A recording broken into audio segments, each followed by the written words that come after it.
আর মাত্র 2টি দিন পরে শুরু হতে যাচ্ছে বছরের সবচেয়ে বড় চন্দ্রগ্রহণ। আমাদের জানতে হবে এই চন্দ্রগ্রহণের সঠিক সময়সূচি কী, ভারত ও বাংলাদেশ থেকে কখন দেখা যাবে, গর্ভবতীরা এটি মানবেন নাকি মানবেন না, পৃথিবীর কোন কোন দেশ থেকে দেখা যাবে এবং এই গ্রহণের সময় কোন কাজগুলো করা যাবে, কোন কাজগুলো করা যাবে না। সব প্রশ্নের উত্তর এই একটি ভিডিওর মাধ্যমেই পেয়ে যাবেন। Hello মামিজ, daddy's and all my lovely viewers, চ্যানেলে নতুন হয়ে থাকলে অবশ্যই চ্যানেলটি সাবস্ক্রাইব করবেন। ফেসবুক পেজ থেকে আমাদের এই ভিডিওটি দেখে থাকলে ফলো করতে ভুলবেন না। ভিডিওটি ডাউনলোড করে রাখবেন, প্রয়োজনে শেয়ার করে দেবেন সবার মাঝে, কারণ এমন গুরুত্বপূর্ণ ভিডিও সবারই প্রয়োজন। চলুন শুরু করা যাক। 2024 সালে অনেকগুলো গ্রহণের মধ্যে দুটো গ্রহণ হয়ে গিয়েছে। 2024 সালে মোট 5টি গ্রহণ হওয়ার কথা ছিল, যার মধ্যে প্রথম চন্দ্রগ্রহণটি হয় 25শে মার্চ, দ্বিতীয় সূর্যগ্রহণটি হয় বা বছরের প্রথম সূর্যগ্রহণটি হয় 8 এপ্রিল। এবারে বছরের দ্বিতীয় চন্দ্রগ্রহণ বা গ্রহণ হিসেবে তৃতীয় গ্রহণটি হবে, সেটি হবে এ মাসেই আর মাত্র দুদিন পরে, 17 এবং 18ই সেপ্টেম্বর। এরপরে আরও দুটো গ্রহণ আছে, যার মধ্যে একটি সূর্যগ্রহণ এবং একটি চন্দ্রগ্রহণ।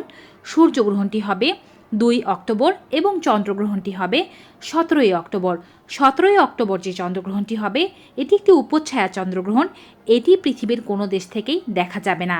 এবং 2 অক্টোবরে যে সূর্যগ্রহণটি হবে তার 100% সঠিক সময়সূচি, সূতককাল, বাংলাদেশ ও ভারতে কখন দেখা যাবে, সব কিছুই আমরা আপনাদেরকে জানিয়ে দেব পরবর্তী একটি ভিডিও আপডেটের মাধ্যমে। আজকে আমরা জানাচ্ছি 17 ও 18 সেপ্টেম্বরের চন্দ্রগ্রহণের সময়সূচি সম্পর্কে।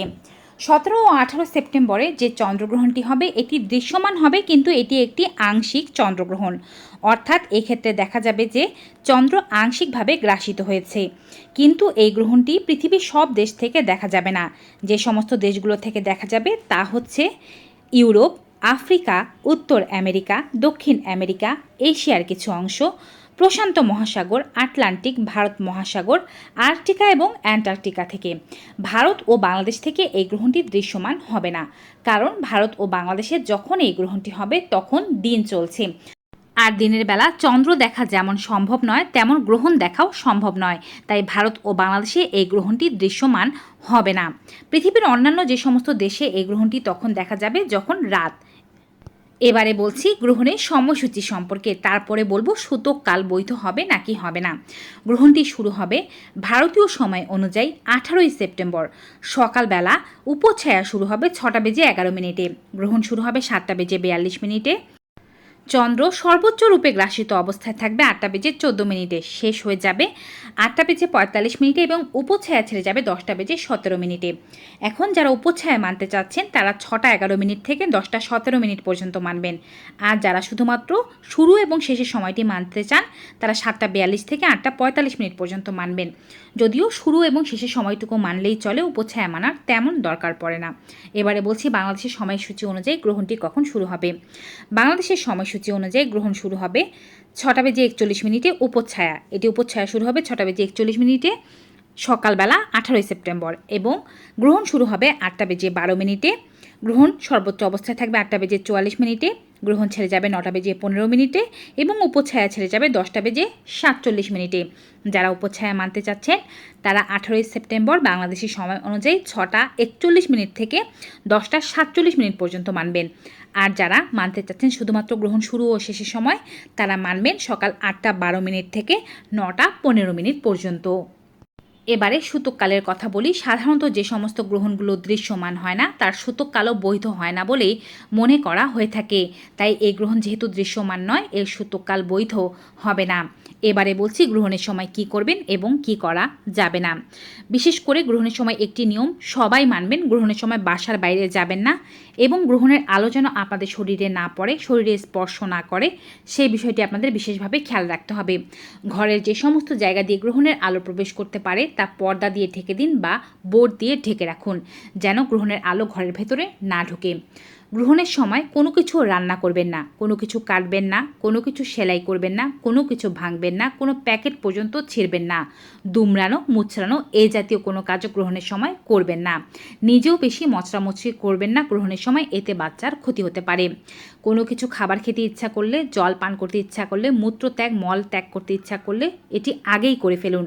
গ্রহণের সময় কোনো কিছুই রান্না করা যাবে না।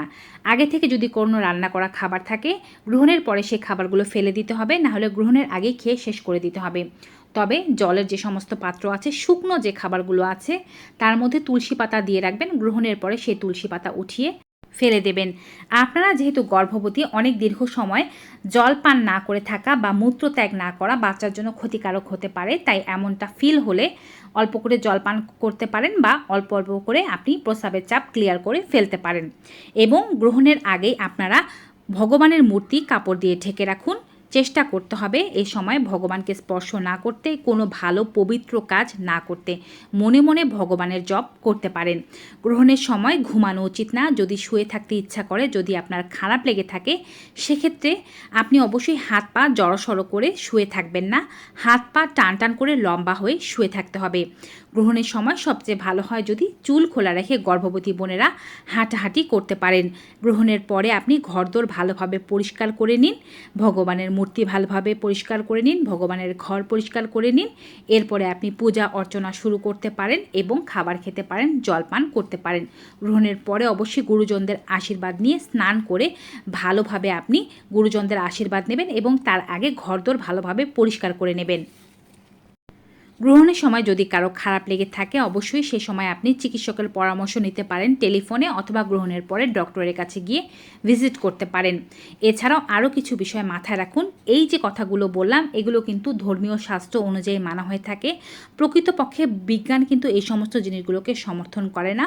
অর্থাৎ শুধুমাত্র গ্রহণের দিকে তাকালে বা গ্রহণের আলো শরীরে লাগলে ক্ষতি হতে পারে, এছাড়া অন্য কোনো কিছুই বিজ্ঞান এখানে সাপোর্ট দিচ্ছে না। ধর্মীয় শাস্ত্র অনুযায়ী যারা মানতে চাচ্ছেন তারা মানবেন, তবে মুসলমান ধর্ম অনুযায়ী গ্রহণের সময় কোনো কাজ করা যাবে, কোনো কাজ করা যাবে না, এমন কোনো কিছুই মানা হয় না। তাই মুসলিম বোনদেরকে আমরা কোনোভাবে বাধ্য করছি না। তারা এই সময়টা চাইলে কোনো কিছু করতেও পারেন, নাও করতে পারেন, স্বাভাবিকভাবে দিন যাপন করতে পারেন, নামাজ পড়তে পারেন, আল্লাহ পাকের ইবাদত করতে পারেন, কোরআন তেলাওয়াত করতে পারেন, জিকির করতে পারেন। যে সময়টি আপনি অতিবাহিত করছেন ভালোভাবে অতিবাহিত করুন, আপনার সন্তানের জন্য প্রার্থনা করুন, এটাই কাম্য। আর যে সমস্ত বোনেরা সন্তান নেওয়ার চেষ্টা করছেন, গর্ভধারণের ইচ্ছুক, তারা গ্রহণের এই দিনগুলোতে অর্থাৎ 18ই সেপ্টেম্বর এবং 17ই সেপ্টেম্বরকে ধরে এই দুটো দিন মিলন থেকে বিরত থাকার চেষ্টা করুন। কারণ গ্রহণের সময় যে সমস্ত সন্তান কনসিভ হয় বা যে সমস্ত ভ্রূণের জন্ম হয়, সেই সমস্ত ভ্রূণের প্রতিবন্ধী হওয়ার সম্ভাবনা অনেক বেশি বলে মনে করা হয়ে থাকে। গ্রহণের সূতককাল কেটে যাওয়ার পরে মিলন করতে পারেন, তারপরে আর কোনো ক্ষতির সম্ভাবনা থাকবে না। তো ভিউয়ার্স, ভিডিওটি কেমন লাগলো কমেন্ট বক্সে জানাতে ভুলবেন না। ভালো উপকারী মনে হয়ে থাকলে সকলের মাঝে বেশি বেশি করে শেয়ার করে দিন। আজকের মতো এখানেই বিদায় নিচ্ছি। সবাই ভালো থাকুন, সুস্থ থাকুন। Goodbye and take care.